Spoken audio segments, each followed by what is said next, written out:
Hi Blossoms. Today I have one of my little babies with me and I am so excited to share with you some more of the pond plants that I've brought inside. Today I'm going to share with you a water lettuce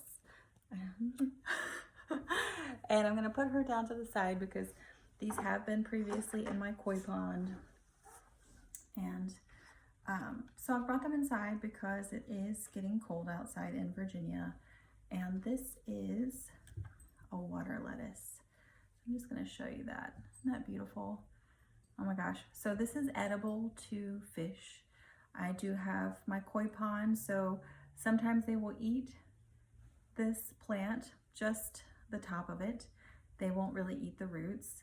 So they'll eat and nibble at it a little at a time. So it's, you know, supplemental to their diet. They know when they're hungry, they know when they're not. So I also give them some fish food, as you know, just to help with their coloring and help them to stay healthy during the really hot months in Virginia. So this is a plant that is tropical.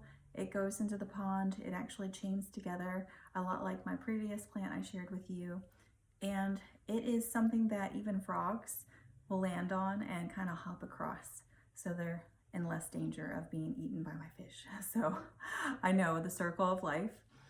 Anyway, this can be in fish tanks, aquariums, and goldfish also like to eat this plant. So again, this is called the water lettuce, and you know, it gets pretty big, but they can be really itty bitty. These are the roots, and they kind of continue down into the bucket.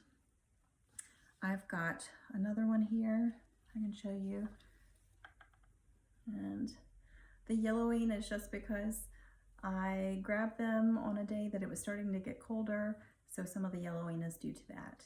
But it will be fine. It will start propagating on its own. I don't have to do anything. It just has to stay in the water. And let's see if I have a tinier one in here. I do. Here it is.